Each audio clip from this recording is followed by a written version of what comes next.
Welcome to Life Stories, where every journey is a lesson and every ending a new beginning. In today's story, we follow Michael Grant, a man who seems to have it all: wealth, power, and success. But one unexpected encounter at a bustling intersection changes everything, unraveling secrets from his past and challenging him to rebuild the family he never knew he had. It's a tale of redemption, love, and the power of second chances. Don't forget to subscribe to our channel to begin today's heartfelt story and discover the moments that shape our lives. Michael Grant adjusted his tie as he drove through the heart of downtown Chicago, his luxury sedan gliding effortlessly past towering skyscrapers and bustling streets. Inside the car, the muted strains of classical music provided a calming backdrop, a ritual that Michael relied on to focus his ever-busy mind. He wasn't one to waste time. Every moment, even in transit, was an opportunity to strategize, to plan, to consider how he might further expand his already considerable wealth and influence. But that day, fate had other plans. As Michael approached a crowded intersection, the rhythmic flow of his thoughts was interrupted. He glanced briefly at his phone, responding to a few emails, a habit he knew was risky but often indulged in nonetheless. When he finally looked up, something outside his window caught his attention. In the middle of the intersection, amidst the sea of honking cars and impatient pedestrians, was a woman in a wheelchair. She was offering small bouquets of flowers to the drivers paused at the red light. Two young boys, no older than 6, stood by her side, pushing the wheelchair with effort and juggling the small bunches of blooms in their tiny hands. Michael's first reaction was detached curiosity. Street vendors were hardly uncommon in Chicago, especially in a busy area like this. But there was something about this trio that made him linger. He frowned as his gaze settled on the boys. Their brown hair, slightly wavy, and the determined expressions on their youthful faces tugged at something deep in his memory. Then he saw it, their eyes. Those green eyes. Intense and striking. Identical to his own. Michael blinked, his heart skipping a beat. The resemblance was uncanny, almost surreal. For a moment, he forgot where he was. The honking of horns pulled him back to reality just as one of the boys, the taller of the two, approached his car. "Sir, would you like a bouquet?" the boy asked, his voice timid but hopeful. Michael hesitated, rolling his window down a few inches. "How much?" he asked, his tone cooler than he intended. $5. "Sir, it's to help our mom," the boy replied, holding out a small bundle of roses and lavender. Michael reached into his wallet and handed the boy a $20 bill. "Keep the change," he said quickly. The boy's face lit up with a grateful smile. But before he could utter a word, the light turned green. The impatient drivers behind Michael's car blared their horns again, forcing him to accelerate. As his car moved forward, he glanced back in his rearview mirror, catching one last glimpse of the woman and the boys before they disappeared from view. When Michael arrived at his office, a sleek high-rise in the heart of Chicago's financial district, he was still thinking about the encounter. He couldn't shake the image of those boys, their faces, their eyes. Something about them had stirred a restlessness in him, a feeling he couldn't name but couldn't ignore. "Mr. Grant, the board is ready for you." His assistant's voice interrupted his thoughts as he stepped out of the elevator. Michael nodded absently, walking toward the conference room with the practiced composure of a seasoned executive. But during the meeting, his focus wavered. The projections for the next quarter were being discussed. Yet Michael found himself unable to engage. It was unlike him, a man renowned for his razor-sharp attention and quick decision-making. When one of the directors asked for his input, Michael muttered a generic response and hoped it was sufficient to keep the conversation moving. All the while, his mind was elsewhere. That evening, back in his penthouse overlooking the Chicago skyline, Michael poured himself a glass of whiskey and sank into the plush leather armchair by the window. The city glittered below him, alive with its characteristic energy. But Michael felt a strange emptiness as he gazed out at it. On the table beside him lay the small bouquet of flowers he had taken from the boy. He didn't remember bringing it with him. But there it was. Slightly crushed but still fragrant. As he picked up the bouquet and inhaled its sweet scent, a wave of melancholy swept over him. He thought of the woman in the wheelchair, her resilience visible in every line of her face. He thought of the boys, their earnestness, their determination to help their mother. And he thought of those eyes that mirrored his own so perfectly it was as if he were looking into a reflection of his childhood. "Who are they?" Michael murmured to himself, his voice barely audible. That night, sleep eluded him. He tossed and turned, haunted by the image of the boys and the unanswered questions swirling in his mind. Who was the woman? Why did the boys look so much like him? Could there be a connection? Or was it all just a coincidence? The next morning, Michael's usually meticulous routine was in disarray. At the office, his assistant, Melissa, noticed his distracted demeanor and hesitated before asking if everything was all right. Michael dismissed her concerns with a curt nod. But he knew he wasn't himself. The encounter at the intersection had unsettled something within him. Something he couldn't ignore. By late afternoon, Michael made a decision. He left the office abruptly, got into his car, and drove back to the intersection where he had seen the woman and the boys. The traffic was just as chaotic as it had been the day before, but they were nowhere to be found. Michael's frustration grew as he circled the area, hoping for another glimpse of them. When it became clear they weren't there, he parked his car near a small cafe and sat by the window, staring out at the street. He waited for almost an hour, nursing a cup of coffee that had long since gone cold. Every time a figure appeared in the distance, his heart leapt, only to sink again when it wasn't them. "Are you okay, sir?" the waiter asked, noticing Michael's faraway expression. Michael nodded, though the words that escaped his lips surprised even him. "I'm looking for someone," he said quietly. As evening descended and the cafe began to fill with chatter and laughter, Michael finally left. Driving home, he felt a heaviness in his chest, a feeling he couldn't name but that gnawed at him relentlessly. When he stepped into his penthouse, he walked straight to the balcony and stared out at the city lights. The question that had been simmering in his mind finally found its voice. Could they be my children? It was an absurd thought, but it refused to be dismissed. And for the first time in years, Michael Grant, always in control, always certain, felt a pang of fear.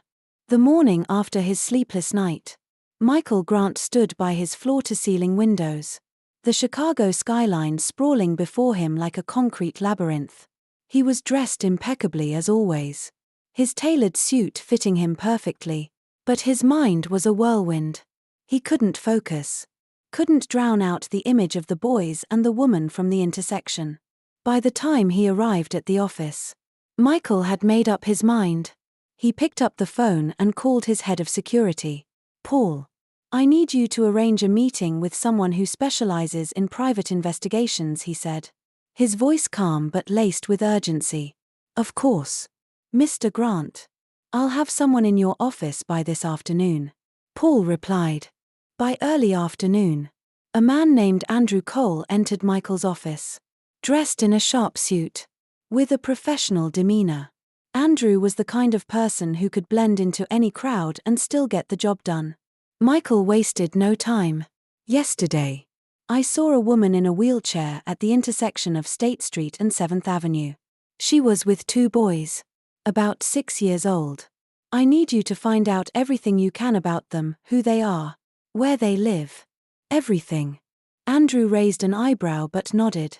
"Any specific details I should know?" Michael hesitated. "The boys, they look like me. That's all you need to know for now." Andrew nodded again, making a note in his small black notebook.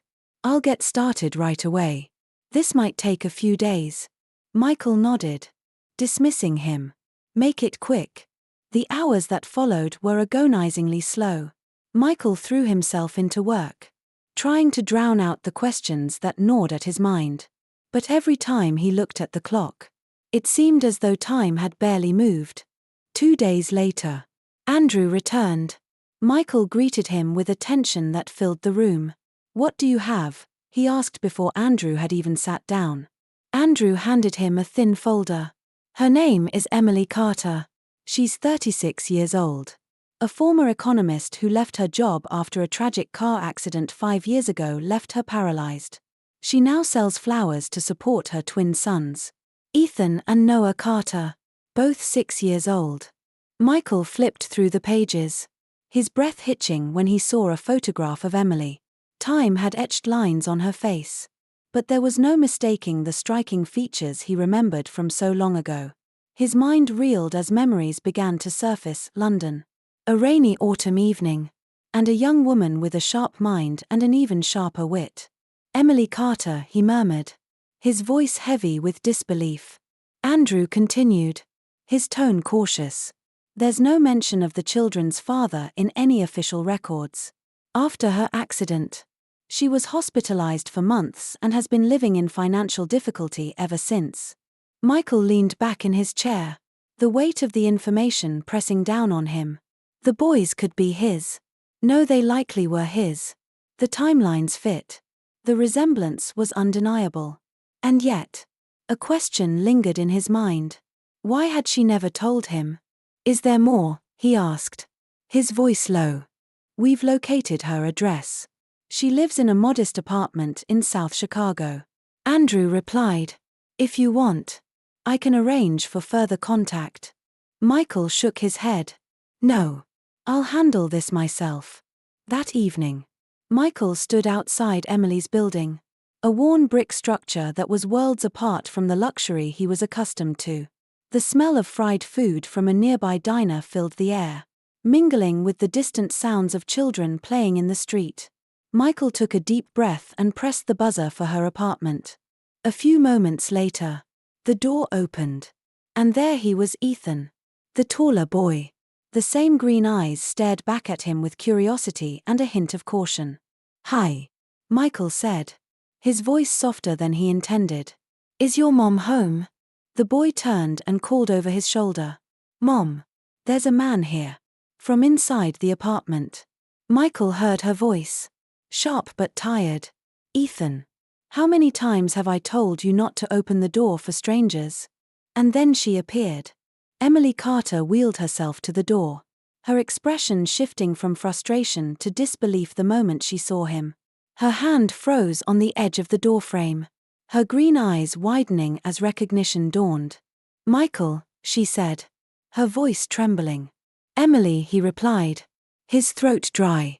The air between them was thick with unspoken words, memories, and emotions. She narrowed her eyes and tightened her grip on the doorframe. "What are you doing here?" "I need to talk to you," Michael said, his voice steady despite the storm raging inside him. "Please." Emily hesitated, glancing at Ethan, who was watching them both intently. "Ethan, take your brother to your room. Now." When the boys disappeared down the hallway, she turned back to Michael. "Make it quick." Michael took a deep breath. "I saw you at the intersection. I saw the boys. He paused, struggling to find the words. "They look like me. Emily. They're my children." "Aren't they?" Emily's jaw tightened. For a moment, she said nothing, her expression a mixture of anger and pain. Then she spoke, her voice cold and clipped. "Why does it matter now? Michael, where were you for the last 6 years?" "I didn't know," he said quickly. "I had no idea. If I had." "If you had what?" she interrupted, her voice rising. "You would have dropped everything to come running? Please. Michael. Don't insult me." He took a step closer, lowering his voice. "Emily. I swear I didn't know. I never got your messages. If I had, You didn't get them because I wasn't worth your time," she snapped. "Or maybe because someone made sure you wouldn't." Michael froze, her words cutting through him like a blade. "What do you mean?" Emily shook her head, her expression hardening. It doesn't matter anymore. The boys don't know you. They don't need you. But I want to know them, he said. His voice breaking slightly. I want to be part of their lives. Please. Emily. She stared at him for a long moment. Her green eyes searching his face for something, perhaps sincerity. Perhaps regret. Finally. She sighed. You can try, Michael. But don't expect it to be easy. And don't you dare hurt them. Michael nodded. The weight of her words settling heavily on his shoulders. I won't. As he left the apartment that night, Michael knew his life had just changed irrevocably, and for the first time in years. He felt a glimmer of something he hadn't expected, hope. The days that followed Michael's meeting with Emily were a blur of emotions, memories, and unanswered questions. Despite her guarded words and obvious reluctance, he found himself determined to piece together the truth. He needed to understand what had gone so wrong and why Emily had faced her struggles alone. Michael started by diving into his own past. He sifted through years of emails, calendars, and even old handwritten notes. But no matter how deep he dug, he found no trace of messages from Emily. Frustrated, he called Andrew Cole again. I need you to go further, Michael said, pacing the length of his office. Recover deleted emails. Old communication records, anything. Emily says she reached out to me.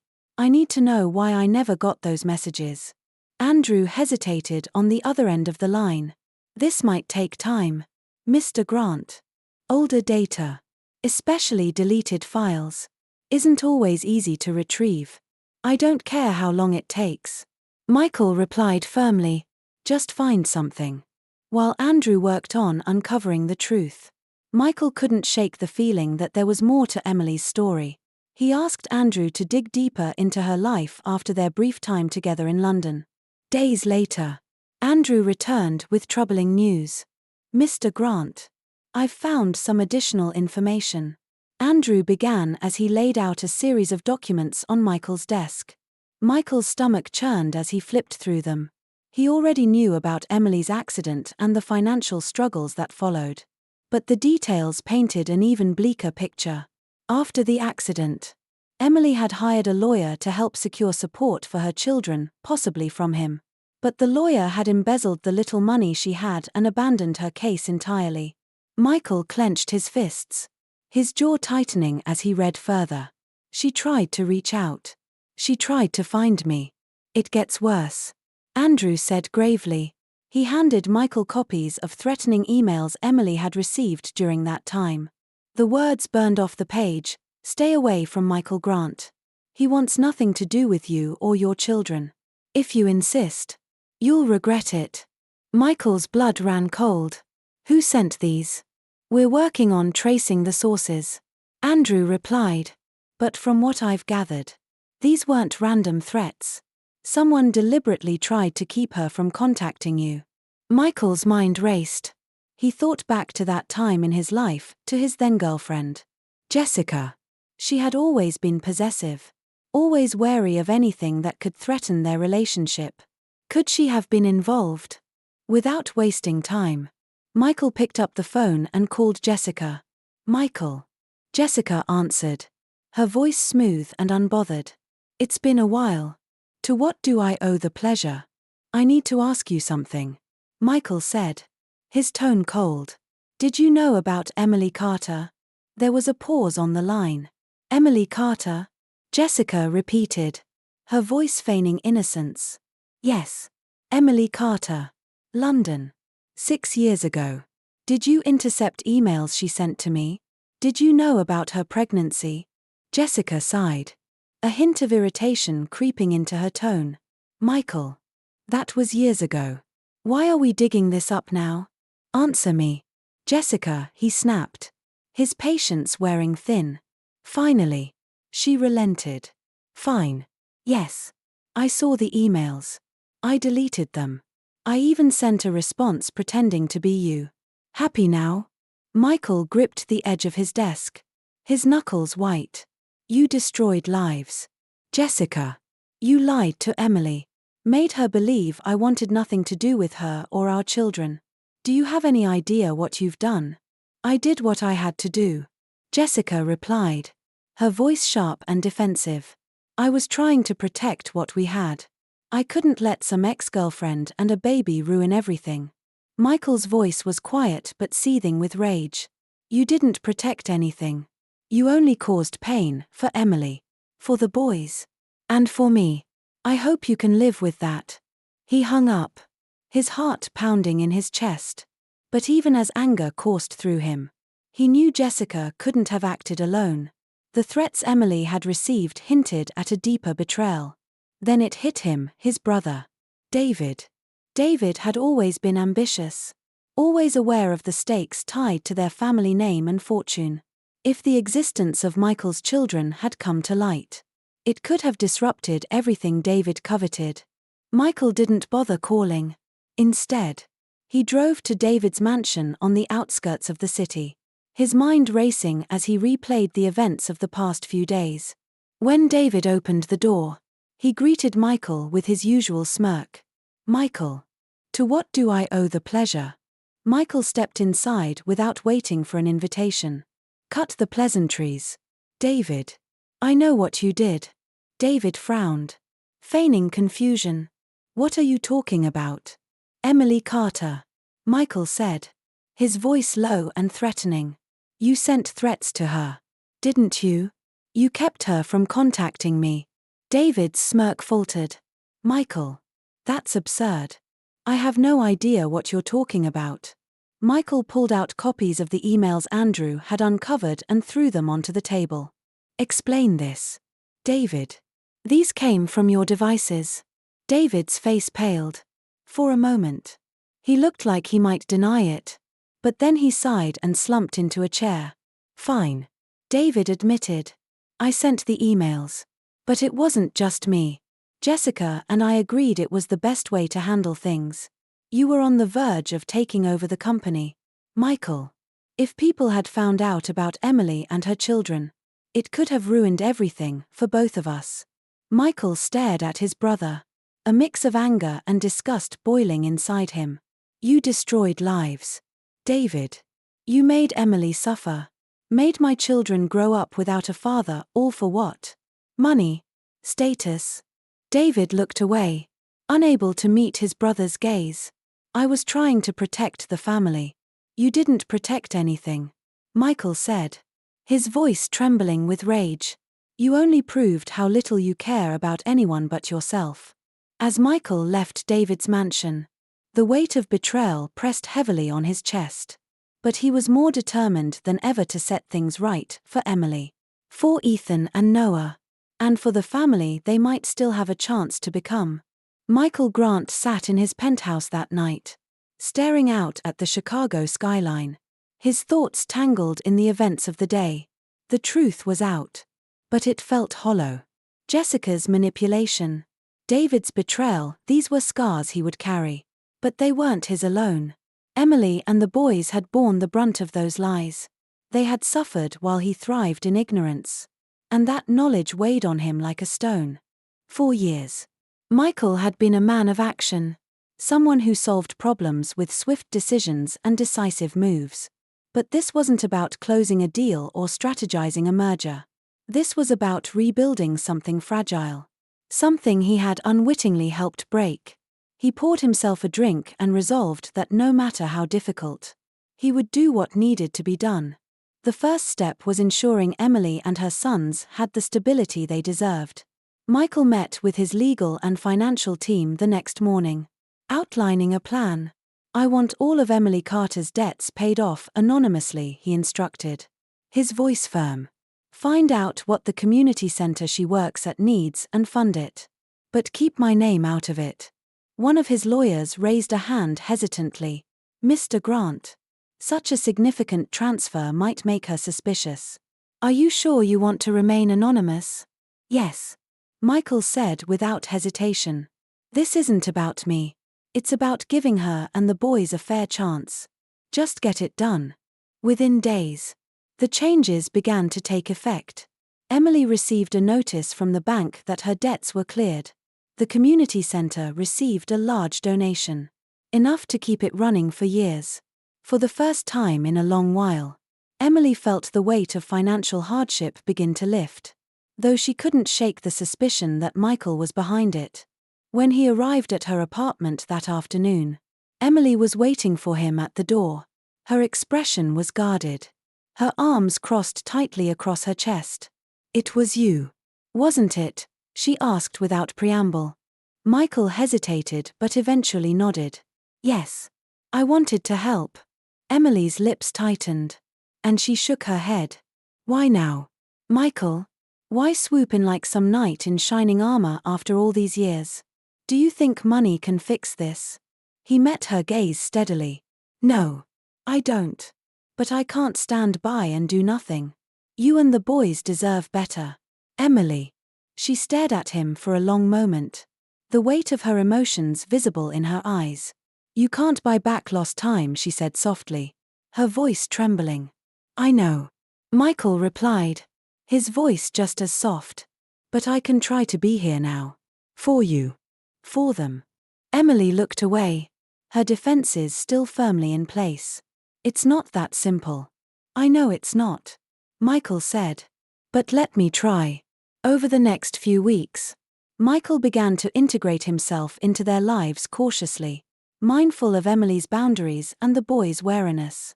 He started small, showing up at the park where Emily took Ethan and Noah to play, bringing board games to their apartment, offering to help with groceries. At first, the boys were shy, especially Ethan, who seemed to view Michael with suspicion. But Noah, the younger of the twins, warmed up more quickly. One afternoon, as Michael was helping Emily organize some groceries, Noah approached him with a soccer ball. "Do you play?" the boy asked, his voice tentative. Michael smiled. "Not as well as I used to, but I'd like to try." "Can we?" Noah asked, his eyes bright with excitement. Michael glanced at Emily, who gave a small nod, her expression unreadable. Together, they went to the small courtyard behind the building, where Michael spent the next hour playing with the boys. Noah laughed openly as he dribbled the ball past Michael, while Ethan hung back, watching cautiously. Eventually, even Ethan joined in, his competitive streak getting the better of his hesitation. Later, as they walked back inside, Noah tugged on Michael's sleeve. "You're fun," he said, grinning up at him. Michael's chest tightened, a mix of gratitude and sadness flooding him. "Thanks, buddy." Ethan, still quieter, finally spoke as they reached the door. "Are you going to leave again?" The question hit Michael harder than he expected. He knelt to the boy's level, meeting his eyes. "No, Ethan. I'm not going anywhere. I promise." Ethan studied him for a moment, then gave a small nod. It wasn't trust, not yet, but it was a start. Inside, Emily watched the interaction from a distance. She couldn't deny that Michael was trying. He was patient with the boys, respectful of her space, and consistent in his efforts. But the wounds of the past were deep, and she wasn't ready to let her guard down completely. That night, as she tucked Noah into bed, he looked up at her sleepily. "Mom, is Michael going to be our dad?" Emily's throat tightened. She brushed a hand through his hair and whispered, "He's trying, sweetheart." Later, when the boys were asleep, Emily found Michael in the living room, tidying up the toys scattered across the floor. She hesitated in the doorway before speaking. "The boys like you." Michael turned, surprised by the softness in her voice. "That means everything to me," he said. Emily crossed her arms, her gaze falling to the floor. "I can see you're trying, Michael. But I'm still scared." "Scared of what?" he asked gently. "That you'll leave," she admitted, her voice barely above a whisper. "That you'll get tired of this and walk away. Just like before." Michael stepped closer, but not too close, giving her space. "I'm not going anywhere, Emily. I've already lost too much time. I'm here now, and I'm staying." She looked up at him, her green eyes filled with doubt and a flicker of hope. I want to believe that, Michael. For their sake. But you have to prove it every day. I will, he promised. And for the first time since their reunion, Emily allowed herself to hope that maybe, just maybe, they could find a way forward. Michael Grant stood outside Emily's apartment, his breath forming faint clouds in the cool Chicago air. The light inside the modest home spilled onto the street, a quiet beacon of warmth and life. He had been spending more time here, trying to create a space for himself in the lives of Emily and the boys. But he knew his efforts were only the beginning. Trust wasn't something he could demand, it had to be earned. Especially after 6 long years of absence. Inside, the atmosphere was lively. Ethan and Noah sat cross-legged on the floor, immersed in assembling a puzzle of a world map. Emily, seated at the dining table, was sorting through paperwork for the community center. Michael joined the boys, crouching on the floor to help. "What's this one?" Noah asked, holding up a piece with a blue curve. Michael studied it before pointing to the ocean. "That looks like part of the Atlantic. Try over here." Noah's face lit up as the piece clicked into place. "Got it." Ethan, though quieter, glanced at Michael and handed him a piece. "Where does this go?" Michael smiled, sensing the unspoken gesture of acceptance. "Let's figure it out together." Emily watched them from the table, her pen still in hand. Seeing Michael interact with the boys so naturally stirred conflicting emotions in her. She admired his patience and the genuine effort he was making. But the scars of the past still lingered. Would this man, who had once been a fleeting chapter in her life, truly commit to staying this time? Later that evening, as the boys prepared for bed, Michael stayed behind to help clean up. He noticed Emily struggling to reach for a book on a high shelf. Without a word, he stepped in, retrieving it for her. "Thanks," she said, her tone clipped but not unkind. Michael placed the book on the table and looked at her. "I meant what I said, Emily. I'm here for the long haul. Not just for the boys, but for you too." She sighed, rubbing her temples. "Michael, I'm not the same person I was back then. Life has been complicated. I don't expect things to go back to how they were," he replied gently. "I just want a chance to build something better with all of you." Emily didn't respond immediately. Instead, she focused on the paperwork in front of her. But Michael could see the tension in her posture, the way her hands trembled slightly as she held the pen. "Good night, Michael," she said finally, her voice soft but firm, signaling the conversation was over. He nodded, respecting her boundaries, and left quietly. The next day, Michael decided to tackle the lingering issues surrounding Emily's past. He met with Andrew Cole again, this time to finalize the investigation into the corrupt lawyer who had defrauded Emily. "We have enough evidence to file charges," Andrew reported. "The lawyer misappropriated funds from multiple clients. Not just Emily. He's already under scrutiny. But your push could expedite the process. Do it," Michael said firmly, "and make sure Emily gets the compensation she deserves." Andrew nodded, gathering his files. "I'll also look into tracing any further threats Emily received. If there's more to uncover, I'll find it." Michael's determination grew as the days passed. While the legal wheels turned, he found ways to be present in Ethan and Noah's lives. He attended one of their school events, cheering from the back as the boys performed in a small class play. He took them to the park on weekends, introducing them to kite flying and teaching them how to throw a baseball. Ethan remained cautious, often watching from the sidelines, but Noah had fully embraced Michael's presence. One Saturday, as they played in the courtyard, Noah tugged on Michael's sleeve. "Can you come to my soccer game next week?" Michael grinned. "I wouldn't miss it for anything." Ethan, overhearing, hesitated before speaking. "You'll really come?" Michael crouched to meet his gaze. "I'll be there, Ethan. I promise." Ethan studied him carefully, as if searching for cracks in his resolve. Finally, He gave a small nod. That evening, Michael stayed for dinner. The meal was simple, spaghetti with meatballs, but the atmosphere was warm. The boys chatted animatedly about their day, occasionally pulling Michael into their conversation. Emily, while quieter, seemed to soften as she observed the scene. After dinner, as the boys played in their room, Emily and Michael sat in the living room. She sipped a cup of tea while he helped tidy up. "They're happier," Emily said, almost to herself. Michael glanced at her. "They're amazing kids. You've done an incredible job with them." "Emily." She gave a faint smile. "I did what I had to do. And you did it alone," he said, his voice heavy with regret. "You shouldn't have had to." Emily looked at him, her expression softening for the first time. "I appreciate what you're doing now, Michael. But it's not just about the boys. I need to know you're here for the right reasons." "I am," he replied without hesitation.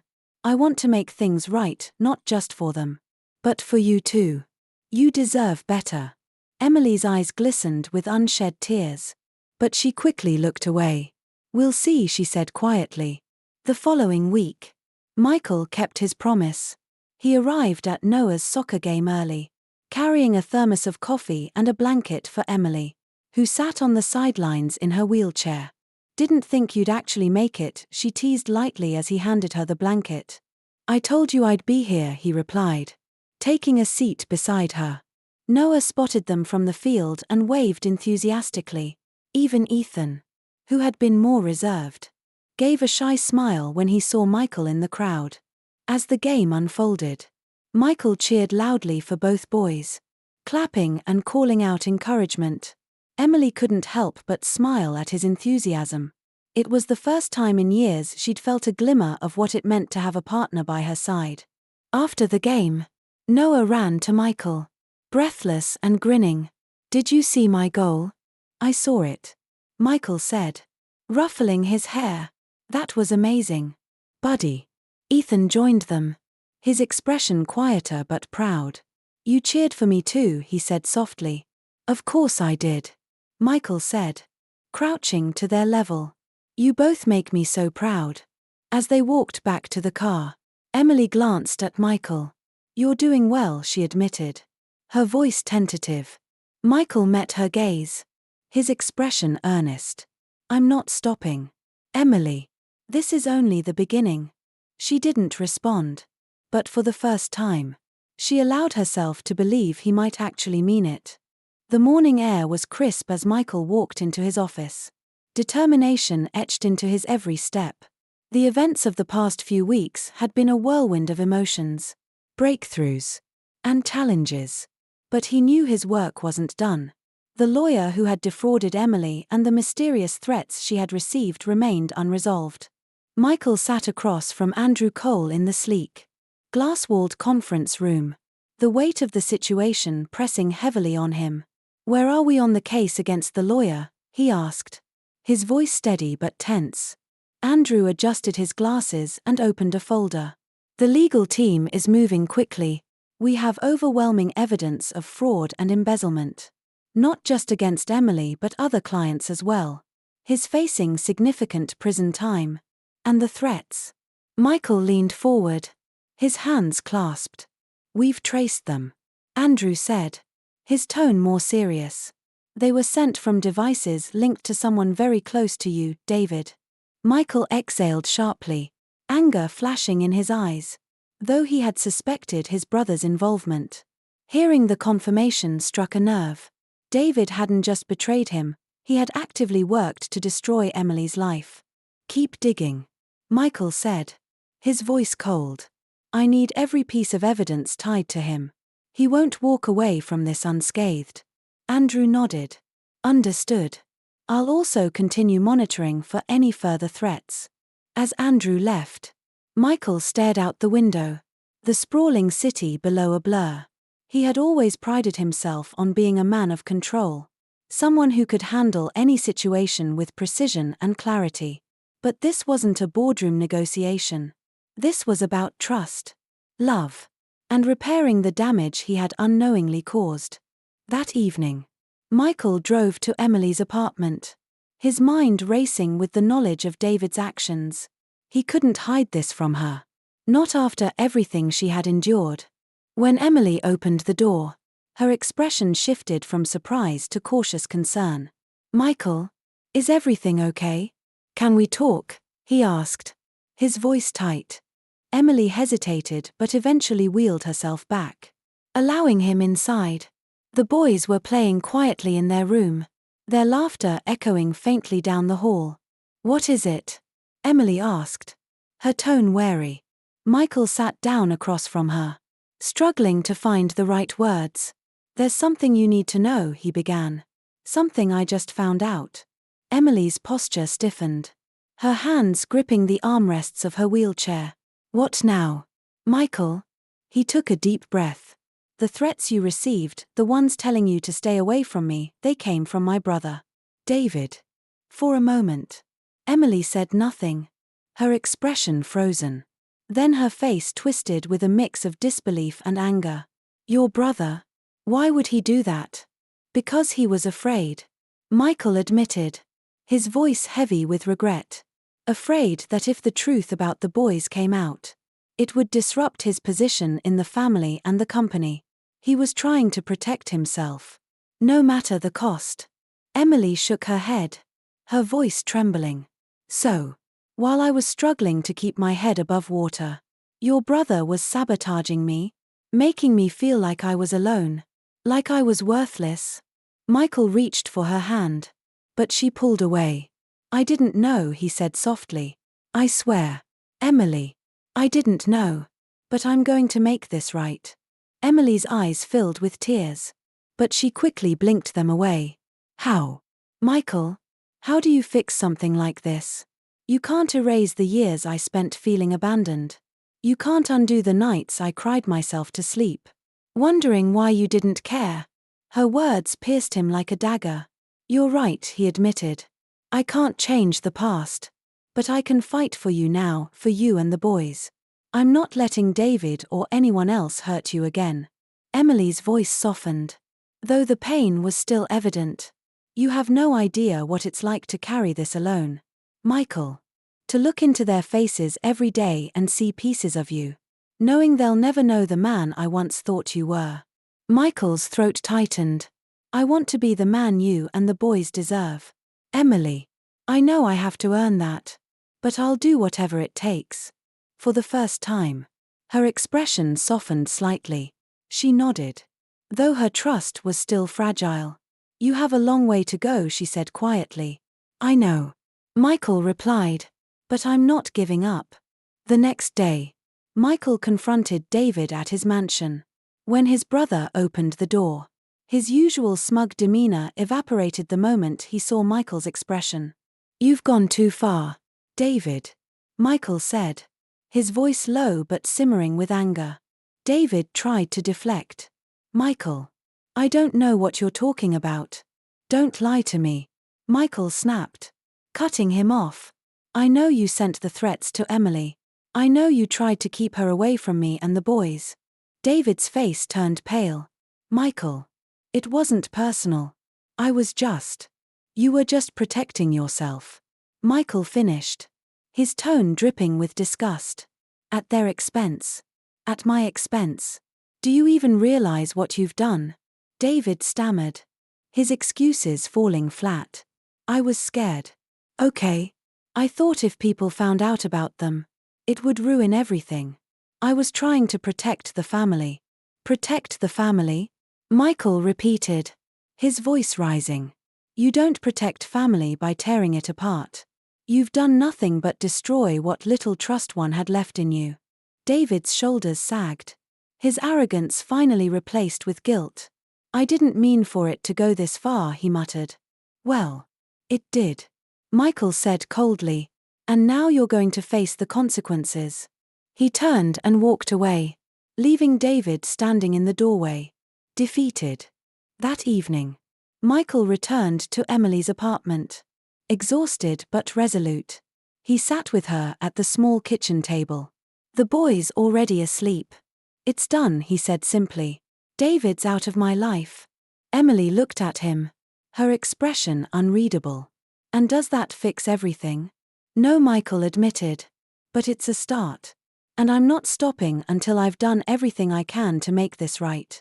For the first time, Emily reached across the table and placed her hand over his. Her touch was light but significant. "You're trying, Michael.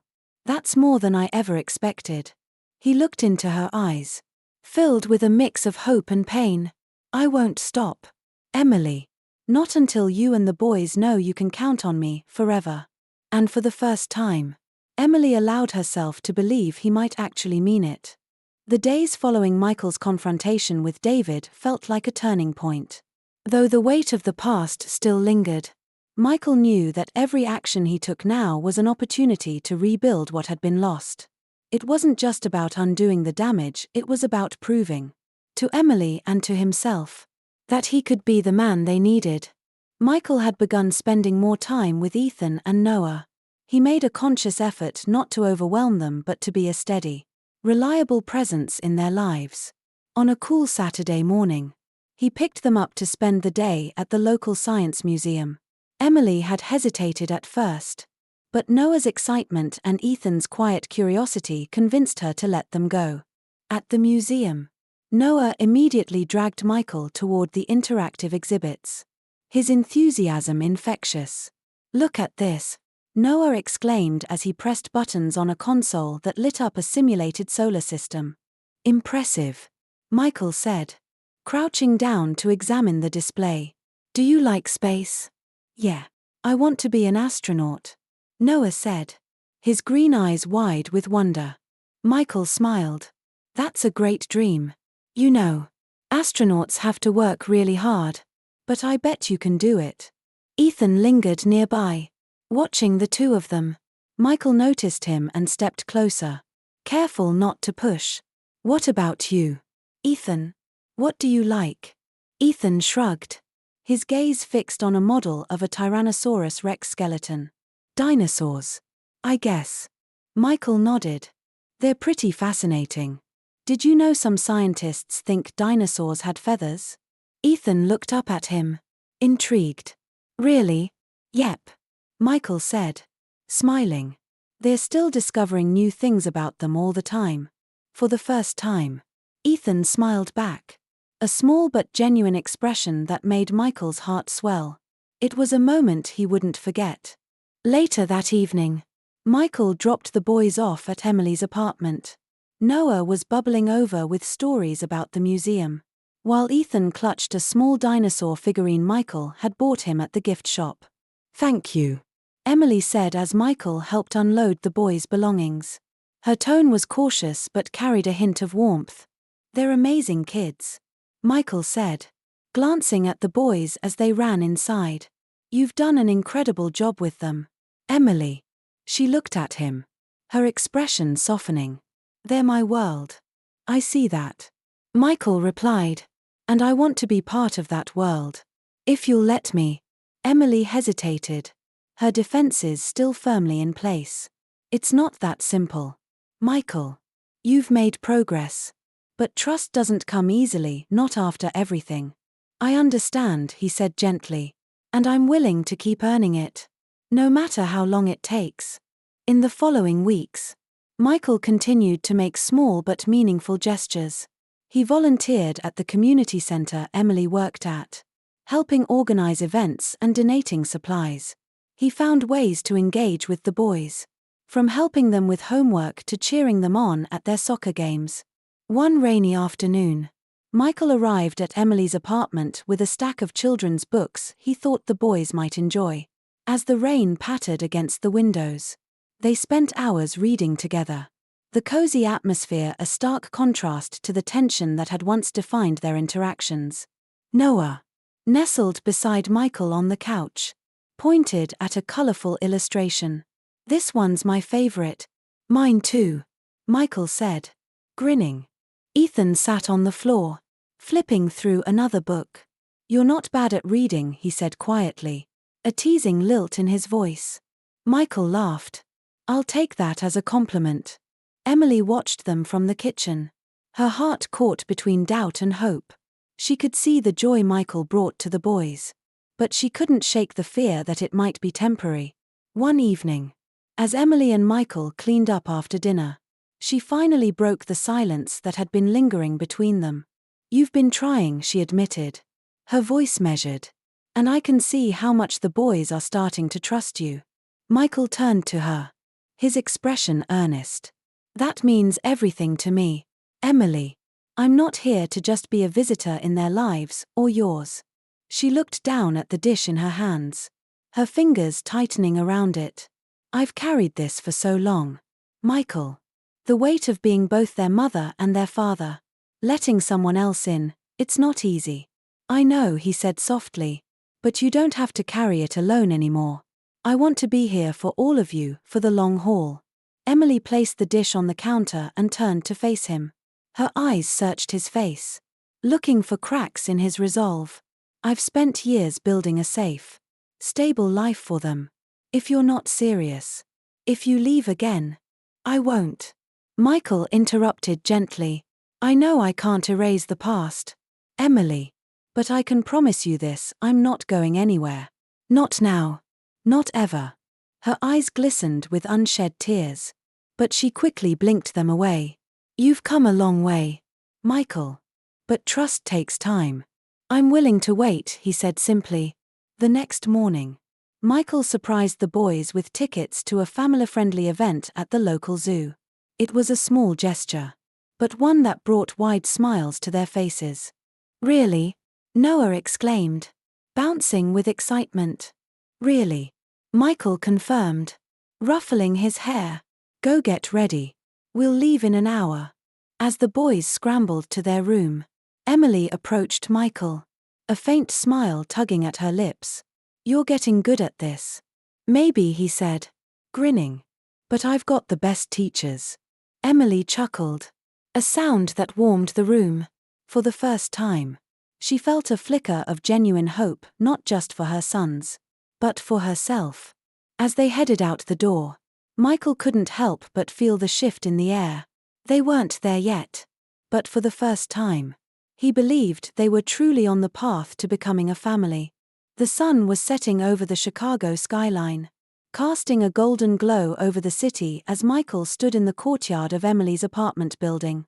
He was holding a soccer ball while Ethan and Noah raced around him, their laughter ringing in the crisp evening air. These moments had become more frequent, more natural, as if time was slowly weaving them into a tapestry of connection and trust. Emily watched from the doorway, her arms crossed but her expression softer than it had been in years. She could see the way the boys gravitated toward Michael, how they laughed more freely and sought his attention. It was a bittersweet sight, a reminder of what they had missed but also of what was slowly being restored. When the game wound down, Michael crouched to tie Noah's shoelace.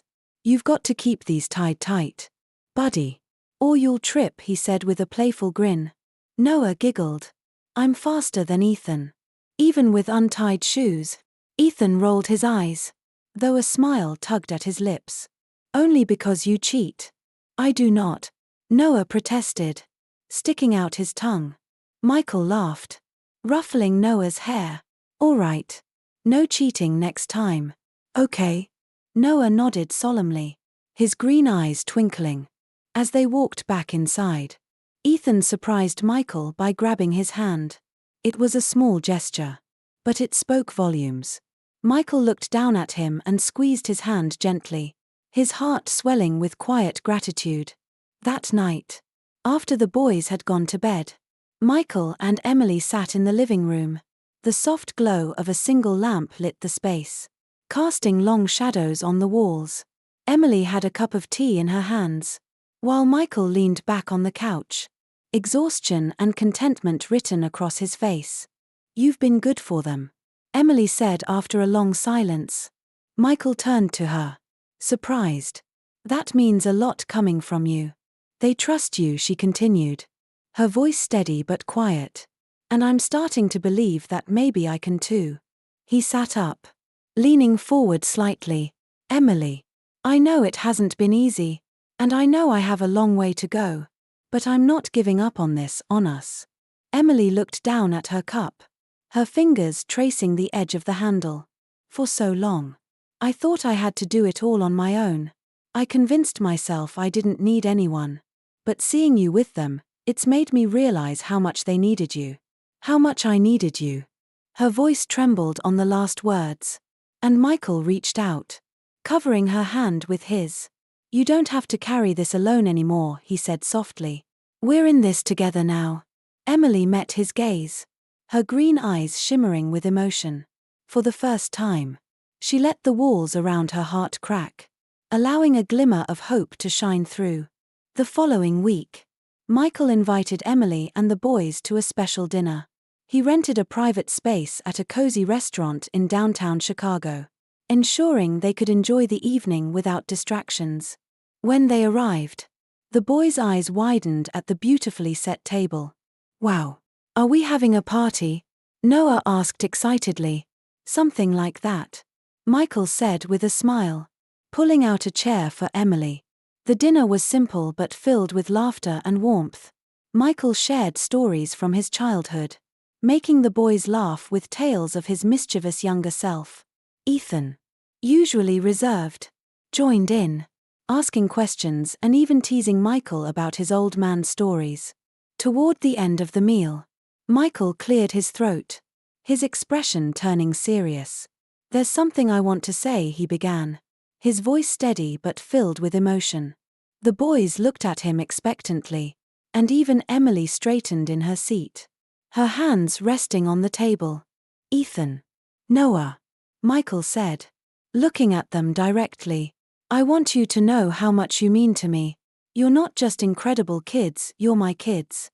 And I promise to always be there for you. No matter what. The boys exchanged glances, their faces lighting up with shy but genuine smiles. Then Michael turned to Emily. And you, he said softly. I know I can't undo the past, but I want to spend the rest of my life making it up to you. You and the boys are my family now, and I'll do whatever it takes to prove that I mean it. Emily's eyes filled with tears, but she didn't look away. Instead, she reached out and took his hand, squeezing it tightly. You already are, she said, her voice trembling. Over the next few months, life began to settle into a new rhythm. Emily's small flower shop flourished with Michael's discreet support, allowing her to step away from selling flowers on the streets. The boys adjusted to having Michael in their lives, their bond with him growing stronger with each passing day. One sunny afternoon, Michael took the boys to the park. As they played, Emily sat on a bench nearby, watching the scene unfold. Michael chased Noah around the playground, laughing as the boy tried to outmaneuver him. Ethan, clutching a kite, waved to Michael for help launching it. When the kite soared into the sky, its tail streaming behind it, Ethan let out a triumphant cheer. Michael grinned, standing beside him and holding the string steady. Emily couldn't help but smile. For the first time in years, she felt the weight of her struggles lifting, replaced by a quiet sense of peace. Later, as they walked back home, Noah tugged on Michael's sleeve.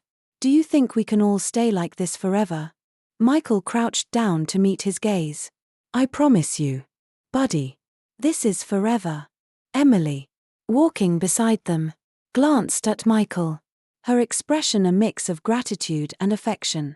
She reached out, and for the first time, their hands intertwined naturally, as if it had always been that way.